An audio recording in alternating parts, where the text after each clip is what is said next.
La grâce et la paix de Dieu soient avec vous. Je suis béni, comme dit le psalmiste, parce que je suis avec vous. Le psalmiste a dit, je suis dans la joie lorsqu'on me dit, allons à la maison du Seigneur. Est-ce qu'il y a quelqu'un qui est dans la joie ici ce matin? Amen. Et pasteur Jean, lui, il parle de moi comme si j'étais quelqu'un. Moi, la première fois que j'ai rencontré ce monsieur, il m'a épaté par sa foi. Vous savez, quand vous êtes du Québec et puis vous avez connu les premières années de la Révolution tranquille, puis vous avez vu le changement prendre place au Québec, jusqu'au moment où on va arriver à la loi de la laïcité et puis 2.0, vous comprenez que ça prend quelqu'un qui croit vraiment en Dieu pour rester attaché. Et il est l'un de ces hommes-là. Pour moi, c'est un grand privilège de le côtoyer. Homme de Dieu, je vous aime beaucoup. Hey, tu le sais, on t'aime beaucoup.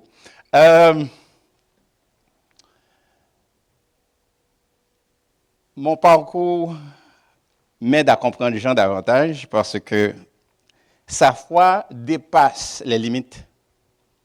Jean arrive à inviter un Haïtien. Imaginez-vous un instant là. Il est tellement un homme de foi qu'il invite un Haïtien à prêcher à l'église où Dieu lui confie la responsabilité des âmes.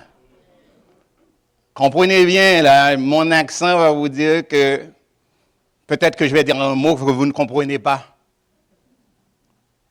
Et puis, nous les Haïtiens, nous les Afro-descendants, les Africains, on aime ça utiliser les gros mots. Chez moi, on appelle ça la gromologie. Mais on fait en sorte que l'évangile soit prêché de manière claire et que les gens rencontrent Dieu, que des gens donnent leur vie à Jésus et qu'en dépit de tout ce qui se passe au Québec, l'Église avance. J'ai aussi le grand privilège d'être accompagné par ma prof personnelle, ma coach. Mon épouse, Iris, qui est avec nous. Vous allez comprendre tout de suite. Jean vous a parlé de ce que je fais comme travail dans l'interculturalité. Et ce travail, Dieu l'a déposé sur mon cœur parce que j'ai rencontré mon épouse, puis on servait à l'église. Et lorsqu'on devait se marier, Dieu a clairement montré là où on se devait se marier, puis c'est un témoignage vivant. Puis au cours de ma formation, faire la maîtrise, quand j'ai dit, mais il faut avoir un sujet de recherche. Mais c'est quoi, sur quoi je vais parler? Puis il y a un ami qui m'a dit, mais c'est quoi tu as en tête, toi? J'ai dit, probablement la prison, parce que je fais pas mal d'interventions en prison avec mon épouse. Et la deuxième chose, mais la chose la plus importante pour moi, c'est si je pouvais écrire sur les couples interculturels. J'ai dit, ah oui? Là, il m'a dit, mais il y a quelqu'un qui peut te rencontrer. Puis j'ai rencontré ce directeur-là.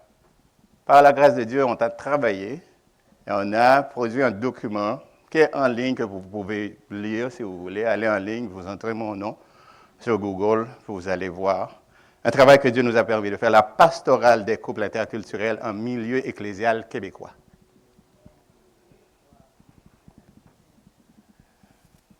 Mais c'est la prof qui m'a aidé. Parce que quand on s'est rencontrés à l'église, elle m'a demandé comment tu t'appelles. J'ai dit Jean-Robert. Et puis elle m'a dit comment? J'ai dit Jean-Robert.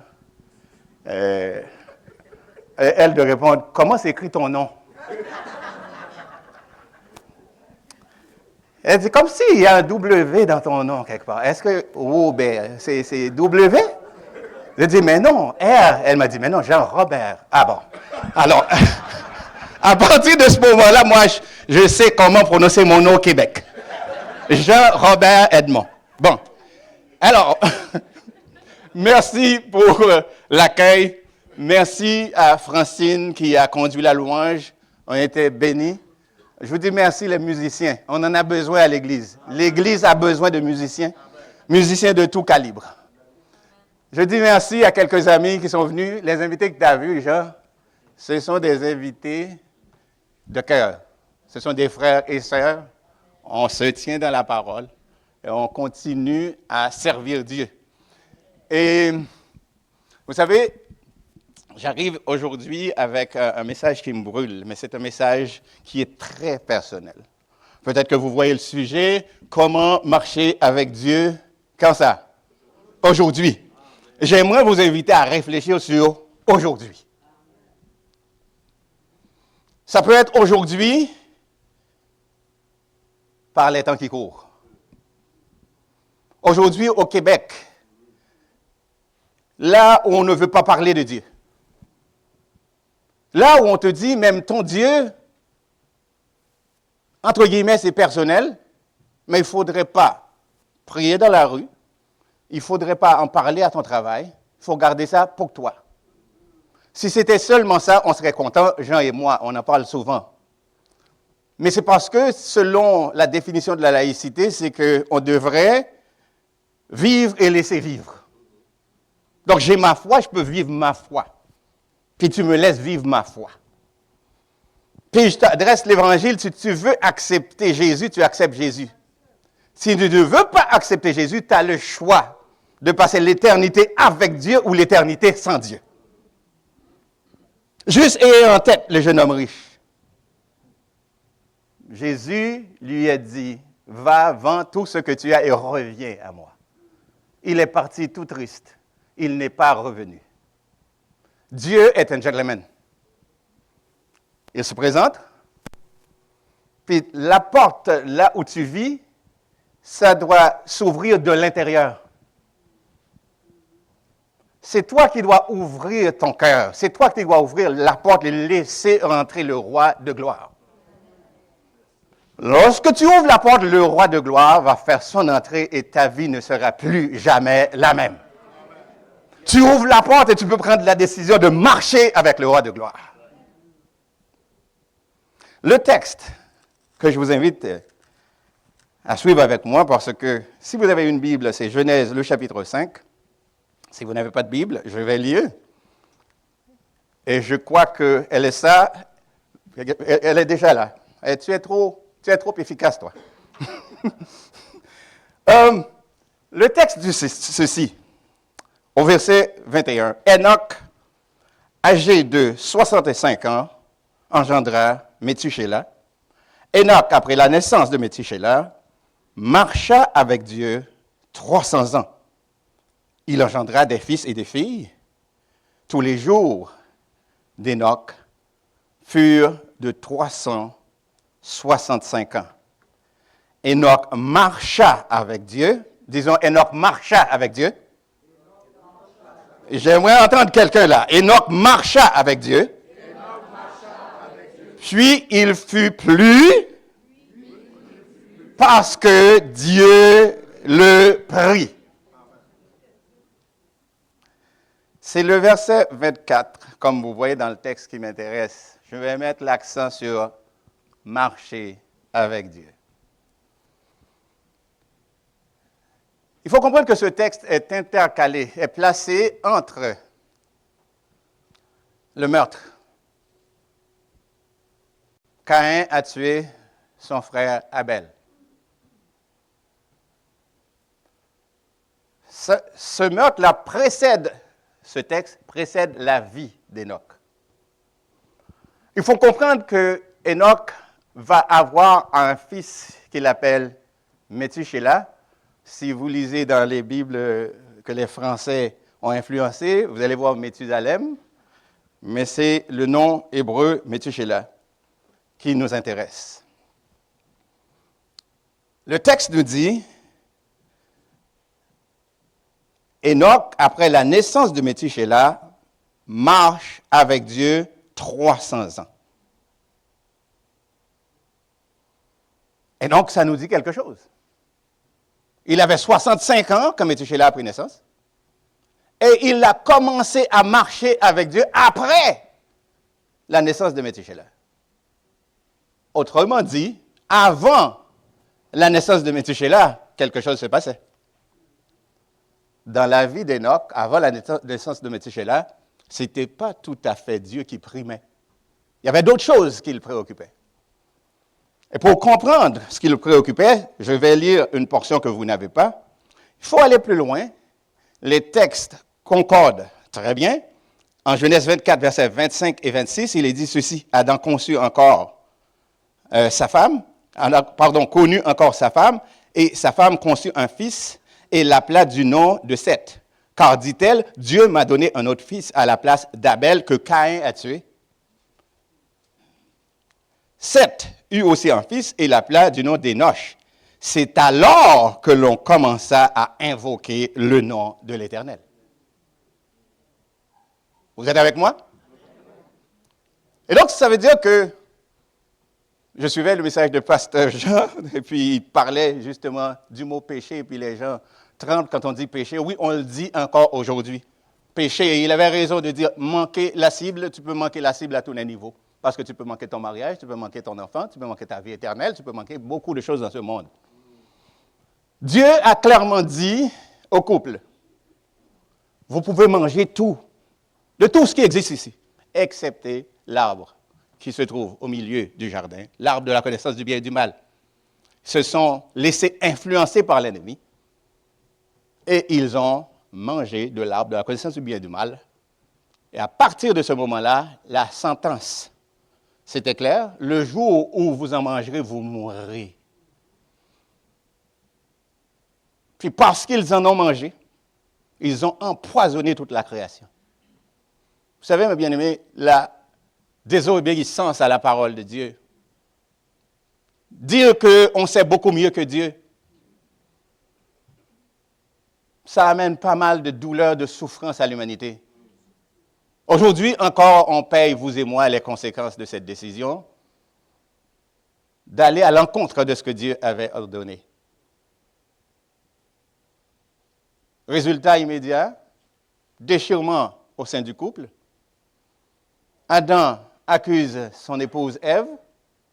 Ève accuse Dieu parce qu'il dit à Dieu, c'est le serpent que tu as placé dans le jardin. Et par voie de conséquence, elle dit à Dieu, c'est ta faute si je suis tombé dans ce que je suis tombé. Parce que si le Satan, tu ne l'avais pas mis dans le jardin aussi. Et c'est ce qui nous arrive lorsqu'on se détache de Dieu, de la parole de Dieu. Facile, on tombe dans n'importe quoi. Et puis finalement, on essaye d'éliminer le juge parce qu'on ne veut pas que le jugement ait lieu. Parce que, comme C.S. Lewis l'a dit, il y a des gens qui peuvent décider dans ce monde-ci de dire à Dieu que ta volonté soit faite, Seigneur. Et d'autres qui diront, je fais ce que je veux. Et dans l'éternité, Dieu va leur dire que ta volonté soit faite.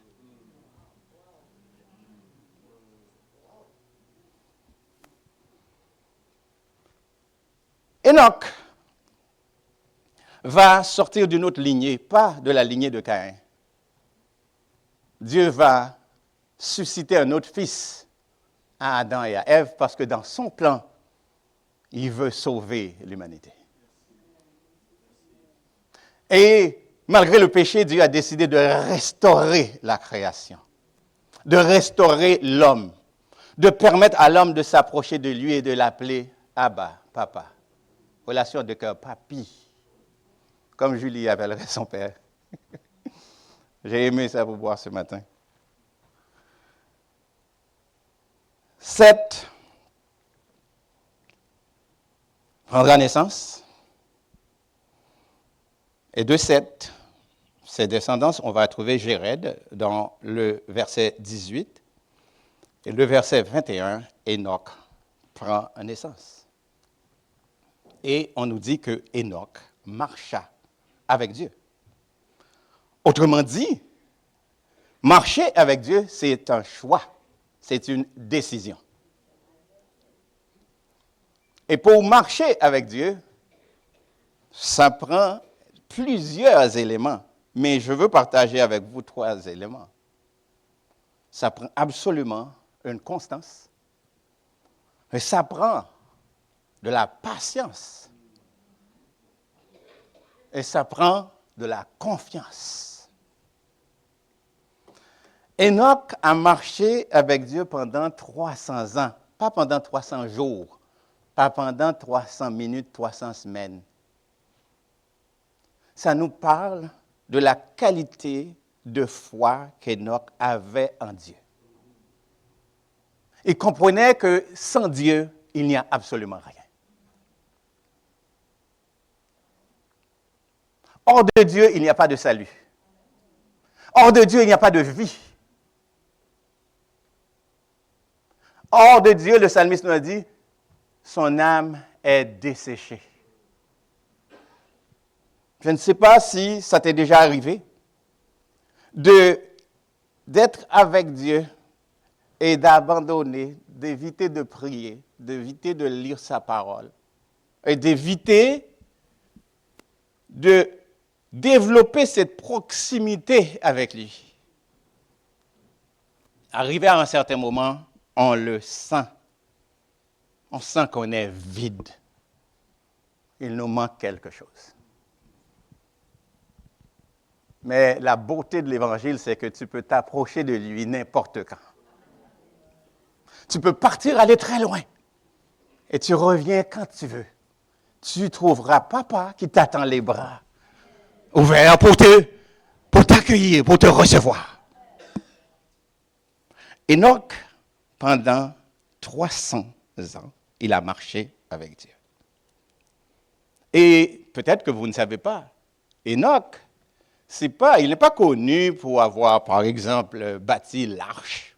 Il n'est pas connu pour avoir donné les instructions. Dieu ne lui a pas dit, voici comment le tabernacle doit être, l'arche de l'alliance. C'est pas ça, là. Il est connu pour une seule chose. Il marcha avec Dieu. Ma question pour vous, est-ce qu'il y a quelqu'un ici qui veut marcher avec Dieu? Je vous le souhaite de tout cœur. Si tu marches avec Dieu, tu vas avoir la vie. Jésus est venu pour donner la vie, mais la vie en abondance. Dans ta marche avec Dieu, oui, tu vas avoir des difficultés. Oui, tu vas rencontrer pas mal de problèmes. Mais au-delà des difficultés, Dieu est là. Il est le Dieu des montagnes, il est celui des vallées. Il est celui qui peut tracer la route où la route n'existe même pas. Il peut ouvrir une porte qui n'existe pas. Il peut transformer la mer Rouge en highway et te rendre à destination. Tu peux te rendre à destination si tu marches avec lui.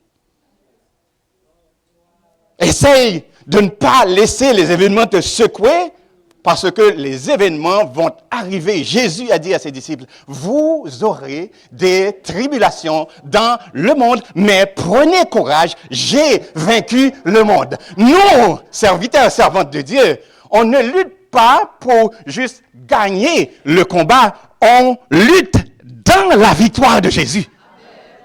Le combat est déjà gagné.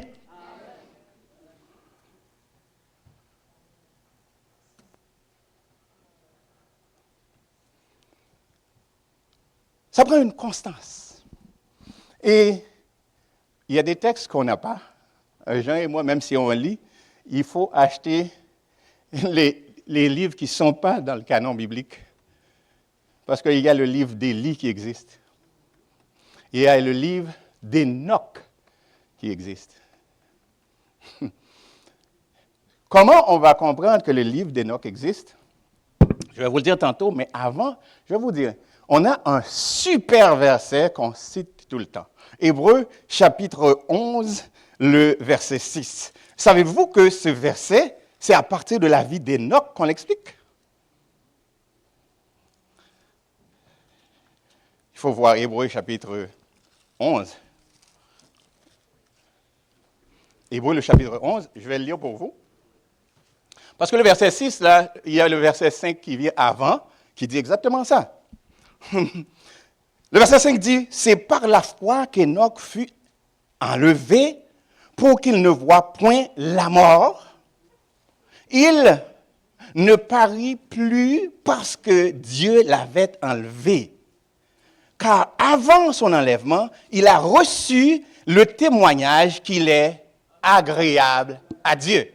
Alors lorsque nous disons, oh, Sans la foi, il est impossible de lui être agréable. Car il faut que celui qui s'approche de Dieu croit que Dieu existe et qu'il est le rémunérateur de tout ce qui le cherche. Comprenez bien, on se base, l'auteur de l'Épître aux Hébreux se base sur la vie d'Enoch, sur Enoch comme modèle de foi pour te dire cette parole-ci.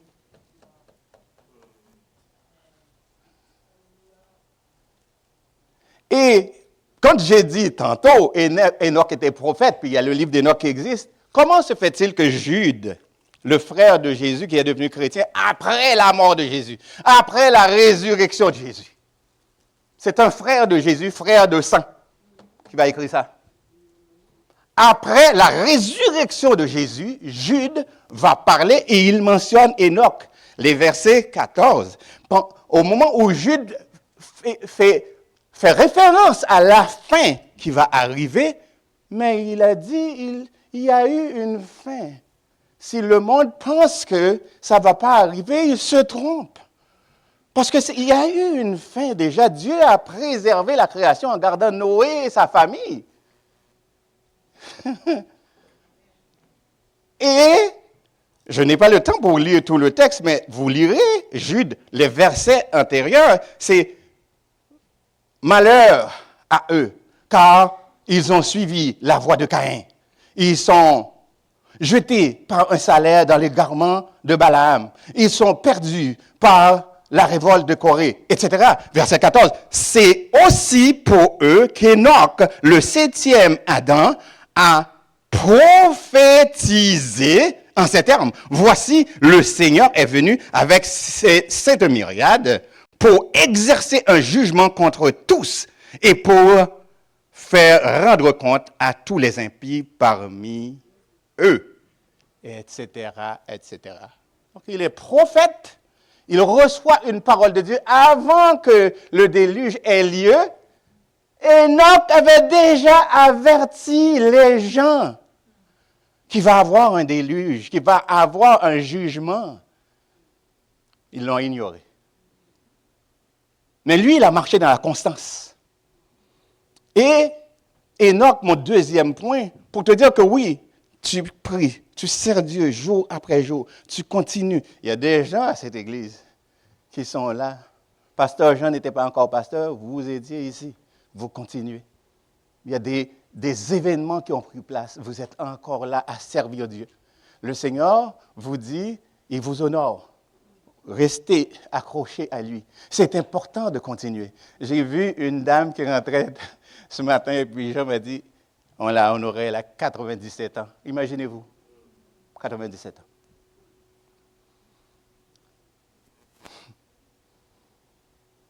Enoch a 65 ans. Il va mourir à 365 ans. Il a passé Aujourd'hui, il va passer 300 ans à être en marche avec Dieu. Donc, ça montre pas mal qu'il a une constance. Mais il a une deuxième valeur, une deuxième caractéristique que j'aimerais partager avec vous. Il était patient. Vous savez, on vit dans une communauté, dans une société micro-ondes. On met notre nourriture, on veut réchauffer. On met 3 minutes. En 30 secondes, on le sort déjà. Ça a pris trop de temps. Mais là, on le sort et là, on voit que c'est froid. Oh oui, mais tu as le choix. Soit tu le remets dans le micro-ondes ou tu manges froid. Moi, j'aime pas manger froid. Et tu le remets dans le micro-ondes. En quelques secondes, c'est comme, oh, j'ai besoin de telle chose. Amazon, tac, tac, paf. Et puis ça arrive à la maison. L'Internet, tac, tac, paf. Ce que j'ai besoin, c'est tout de suite, tout de suite, tout de suite. Et on vit dans une société où les chrétiens veulent devenir des chrétiens micro-ondes.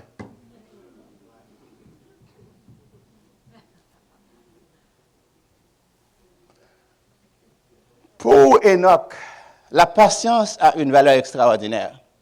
C'est pour ça que Enoch va appeler son fils Méthusélah. Lorsqu'il va appeler son fils Méthusélah, on entend le nom. Nous, on a des enfants. Moi, je ne suis pas comme Jean, là. Son fils David, son fils Simon. Peut-être vous êtes comme moi. J'ai appelé ma première fille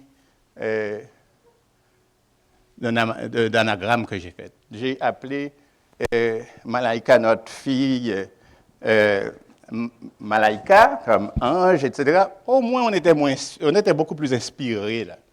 Parce que la Malaïka, OK. Mais quand tu as un enfant qui s'appelle Lobert, mais c'est juste beaucoup plus de toi que tu veux mettre. Tu es Jean-Robert, puis ta fille, c'est Lobert. Ou probablement, tu vas appeler ton fils Jean-Robert Junior. Bon. Non. Les serviteurs et les servantes de Dieu, dans le temps, quand ils prénommaient leurs enfants, ça voulait dire quelque chose. En tant que prophète, Dieu va montrer à Enoch ce qui va se passer. Enoch va appeler son fils Métusélah. Met, qui signifie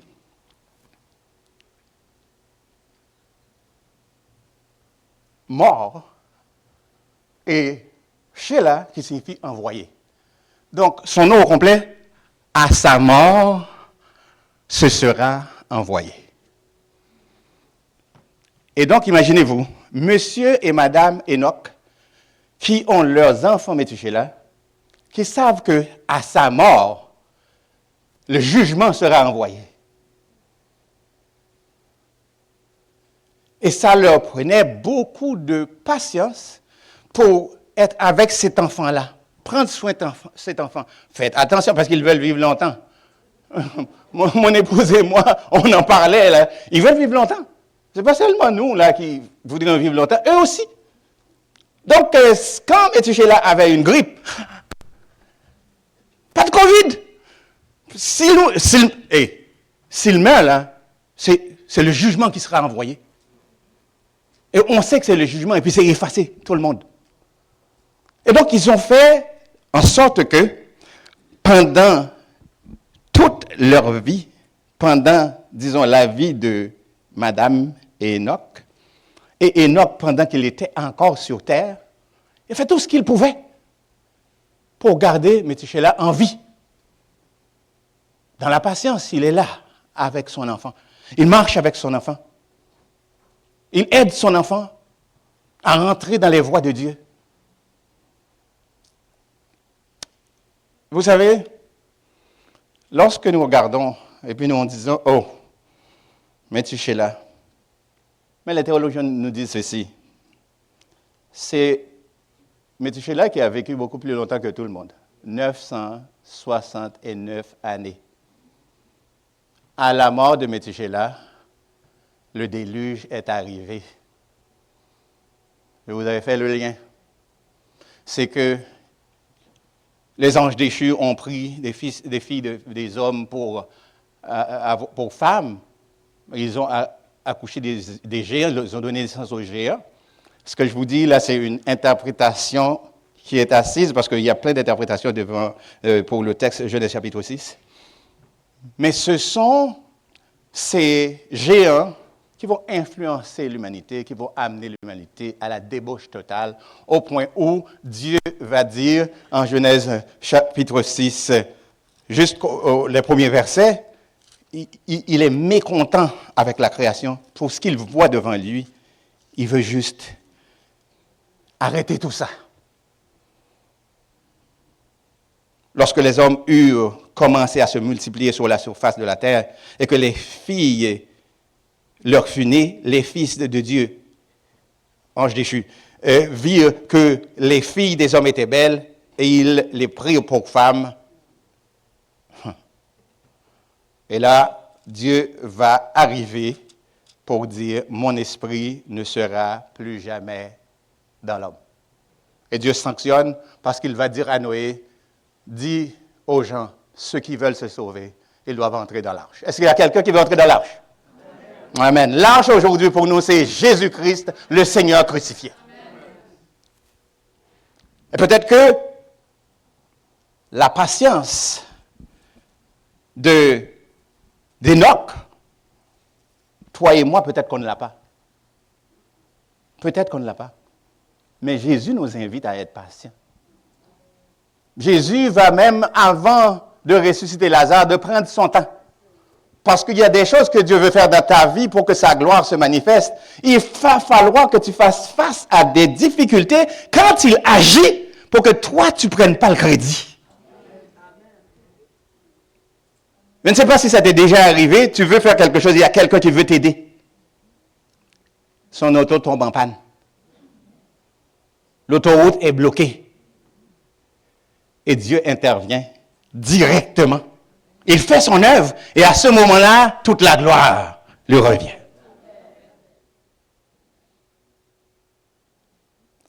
J'ai trop de témoignages et si je commence à vous dire ce que Dieu fait, ce que je vois, ce que Dieu fait, ce que j'entends.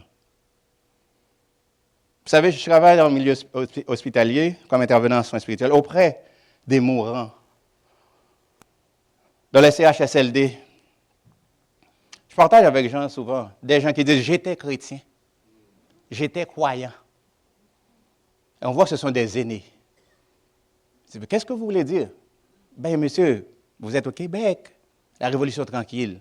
Dieu là, vous savez. Puis de toute façon, si je meurs là, je ne sais pas ce qui va se passer parce qu'il n'y a personne qui est allé pour revenir, pour nous dire ce qui se passe là-bas.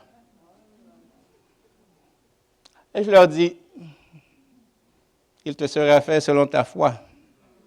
Il y a quelqu'un qui a conjugué le verbe mourir au passé. Il a dit à Jean, j'étais mort, et voici, je suis vivant.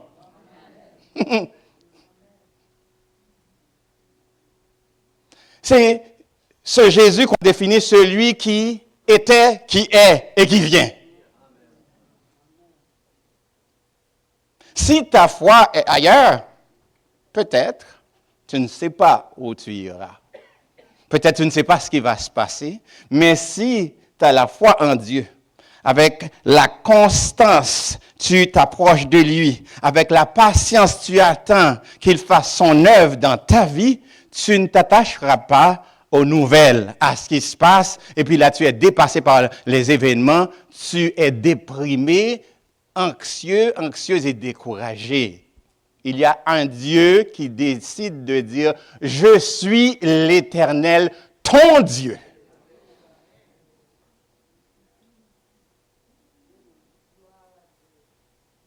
Dans notre marche avec Dieu, nous avons besoin de constance, ma bien-aimée.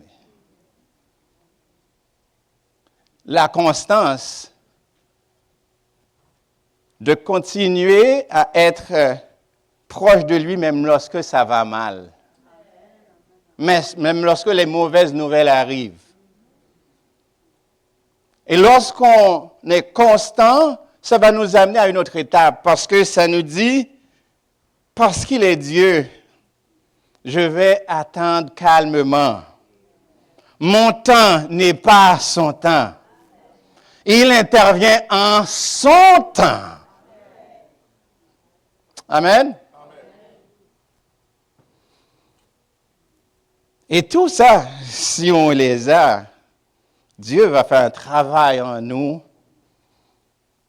On va être confiant dans le Dieu d'éternité. Parce qu'il dit et la chose arrive. Ce que sa bouche dit, sa main l'accomplit. Est-ce qu'il y a quelqu'un qui croit en Dieu aujourd'hui?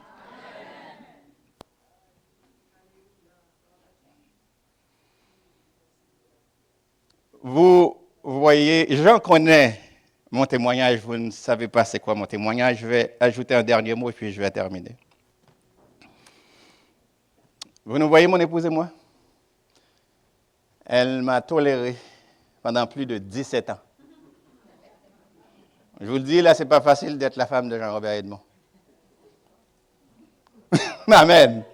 C'est une femme patiente. Nous avons décidé de marcher avec Dieu alors que, selon les médecins, mon épouse, elle était stérile, elle n'aurait jamais d'enfant.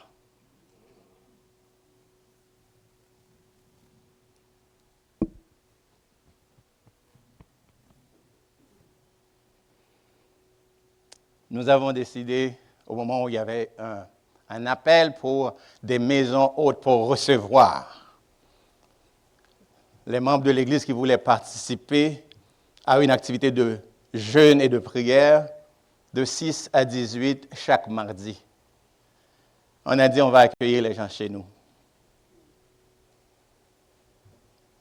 Dring, le téléphone. On nous dit, il n'y a plus de gens à Saint-Hubert, et donc il n'y a pas de groupe dans votre coin. Et les autres groupes, ce sont des groupes de Montréal, de Laval. Il n'y a pas moyen d'avoir ni un groupe chez vous, ni de vous permettre de participer à un groupe. On a dit, bon, pas de souci. On a décidé de jeûner seuls, les deux, pendant 7 semaines, chaque mardi. Et laissez-moi vous dire, Dieu a répondu.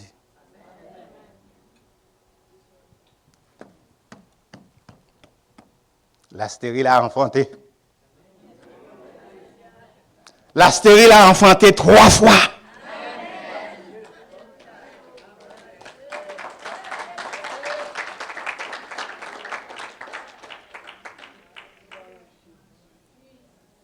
Nous avons connu l'année 2025 comme l'année la plus difficile de notre vie. Avec les pasteurs ACF, on ne se gêne pas, Jean. On se dit des vraies affaires. J'ai expliqué qu'on est à l'œuvre, on travaille pour Dieu. Ma mère fait un AVC en Haïti, le 22 mai. On continue à travailler pour Dieu. Mon épouse fait 2 crises d'épilepsie le 15 août. Alors qu'on est en train de gérer, d'appeler les médecins, etc., ma mère est décédée le 16 septembre. Elle est malade. Elle m'aide à arranger tout dans le calme, dans la confiance. Ça ne nous a pas ça ne nous a pas empêchés de continuer à prier notre Dieu, à faire confiance à notre Dieu, à attendre son appel, à attendre son intervention. Parce qu'on s'est dit, on est servante et serviteur de Dieu. Si vous êtes dans ce lieu, puis que vous faites face à des défis, mes bien-aimés, ne vous découragez pas.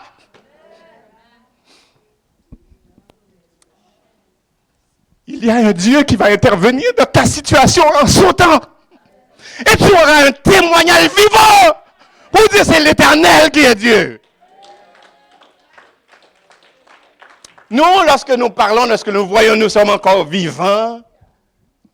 Iris et moi, on est devant le trône. On ne se cache pas pour dire l'Éternel a fait pour nous de grandes choses. Nous sommes dans la joie. Et tout ça, pasteur Edmond, ça c'est toi, tu es pasteur. Tu peux. Mais tu sais quoi? Chacun de nous, chacune de nous, on est appelé à servir Dieu dans la constance. Chacun de nous, chacune de nous, on est appelé à être patient et à attendre Dieu et à s'attendre à lui. Chacun de nous, on est appelé à lui faire confiance parce qu'on sait qu'avec lui, nous ne nous battons pas pour la victoire, mais nous sommes victorieux.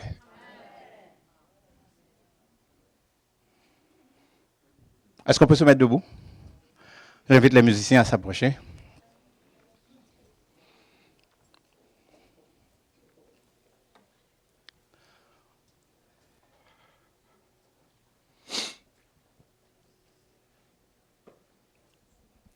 « 300 ans à marcher avec Dieu, à prêcher la parole de Dieu. Il y a eu des moments de maladie dans la vie d'Enoch, moments difficiles. Mais il était là. Qu'est-ce que tu fais? Es-tu impliqué à l'Église? Fais-tu quelque chose pour Dieu?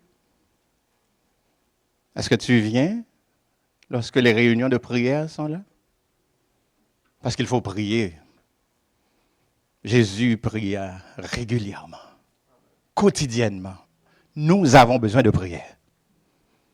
Nous devons être constants dans notre prière avec Dieu. Si vous avez l'occasion, faites comme nous, la dévotion avec les enfants. Faites-le. Si c'est le soir que vous êtes à la maison ensemble, faites-le. Vous savez, le sage nous dit, instruis l'enfant selon la voie qu'il doit suivre ou qu'elle doit suivre. Et quand il ou elle sera grand, elle ne s'en détournera pas ou il ne s'en détournera pas. Si vous avez des enfants, c'est important. Pour Iris et moi, c'est personnel, l'expérience avec Dieu. Parce que c'est tout ce qu'ils vont avoir. Une maison, n'importe quoi, ça peut passer. Mais l'éternité avec Dieu, ça compte plus que tout. Si vous faites face à une situation difficile, et vous vous dites que non, il n'y a pas d'espoir, c'est fini pour moi, je vous dis quelque chose, il y a un Dieu à qui rien n'est impossible.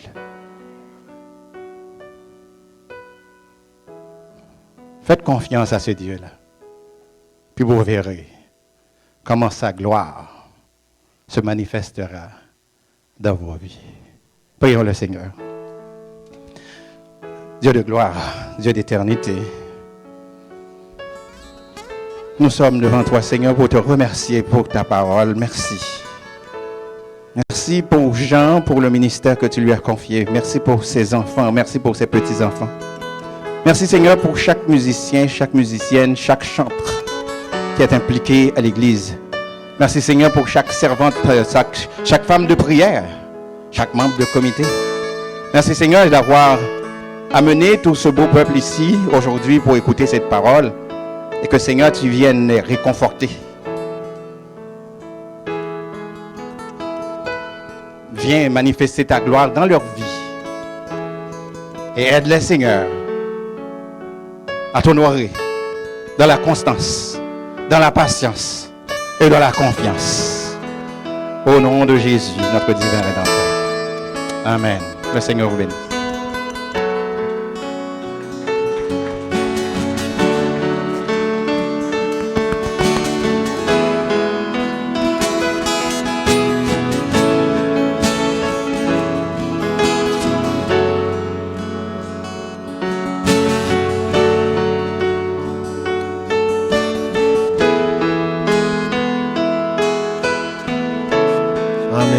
Amen. Combien apprécier cette bonne parole, marcher avec Dieu, frères et sœurs. Pasteur Jean-Robert, c'est à mon tour d'honorer ta foi, Jean. Parce que il a parlé avec sa maman, il est allé en Haïti récemment, il a parlé de son épouse, mais il y a des choses qu'il n'a pas parlé, que moi je sais. Puis je l'ai honoré au milieu de tous les pasteurs pour continuer dans l'œuvre sans amertume. Frères, combien sont d'accord avec moi que c'est facile de tomber dans l'amertume quand il t'arrive des choses que tu n'attends pas? Beaucoup d'enfants de Dieu croient que jamais de malheur va nous arriver. Quand la Bible dit « aucun mal ne t'arrivera, aucun fléau », ça ne veut pas dire que tu ne seras pas affecté par des malheurs. Ça veut dire que le mal ne l'emportera jamais sur ta foi. Ta foi va rester comme Enoch jusqu'à la fin, que tu vives 80 ans ou 365 ans. Ta foi va rester intacte. Parce que moi, je crois que ceux qui appartiennent à Dieu, il n'y a personne qui peut les arracher de sa main. Alors, il faut arrêter de garder une certaine amertume, un certain esprit en nous quand les choses vont mal, mais reste comme le pasteur Jean-Robert. Moi, je considère que c'est un homme de foi qui a traversé des épreuves difficiles, mais qui est resté solide puis qui veut continuer à servir Dieu. En étudiant comme il le fait, c'est la preuve qu'il veut continuer à servir Dieu. Moi, je crois que c'est un message qui est pour notre génération. Vous aurez des tribulations, frères et sœurs, combien comprennent qu'on est là-dedans? Si tu lis l'actualité, là, on est là-dedans. Prenez courage, j'ai vaincu.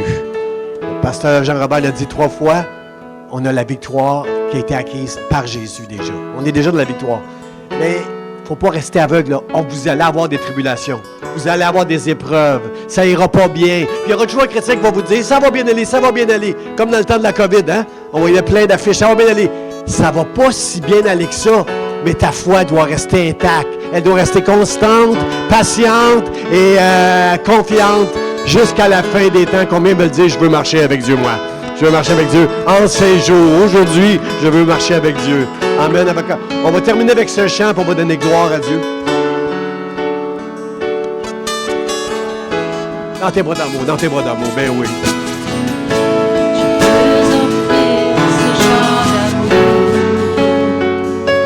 À mon sauveur, à mon Jésus, merci à chaque jour, sauveur d'amour, précieux Jésus, mon cœur se réjouit quand je t'appartiens.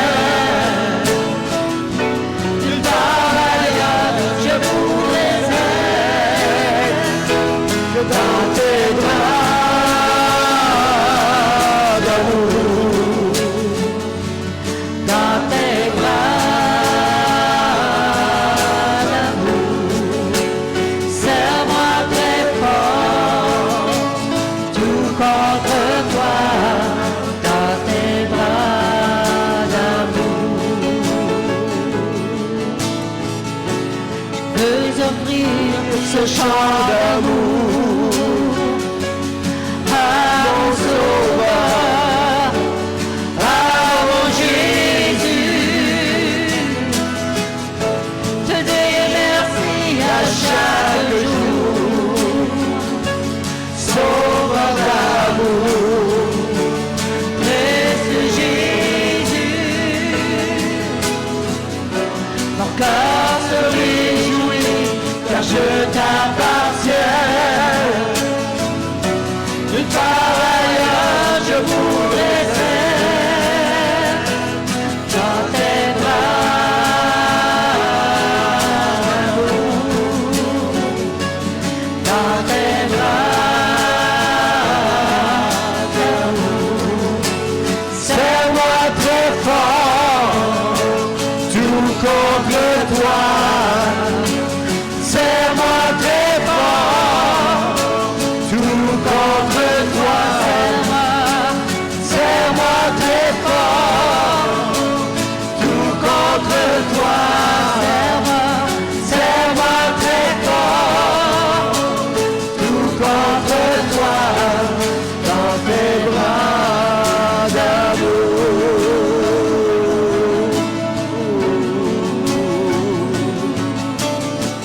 Dans tes bras, Seigneur, dans tes bras d'amour,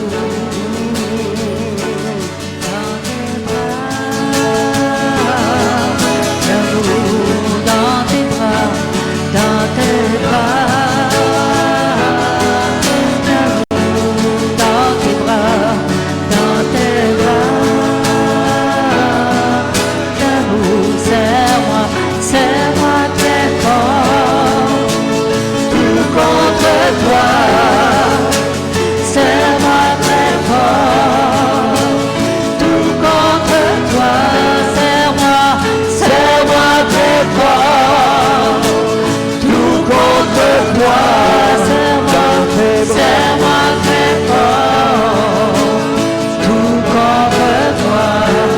dans tes bras.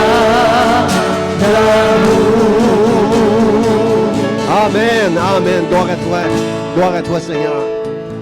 Que Dieu vous bénisse, frères et sœurs. Prenez le temps, si vous n'êtes pas inscrits au dîner de Noël la semaine prochaine, prenez le temps d'aller vous inscrire et de saluer. Merci, Pasteur Jean-Robert. Merci, Iris, pour la bonne parole que vous avez apportée ce matin. Que Dieu vous bénisse. Puis salue quelqu'un en lui disant, ne lâche pas. Ne lâche pas, toi. Dieu te bénisse.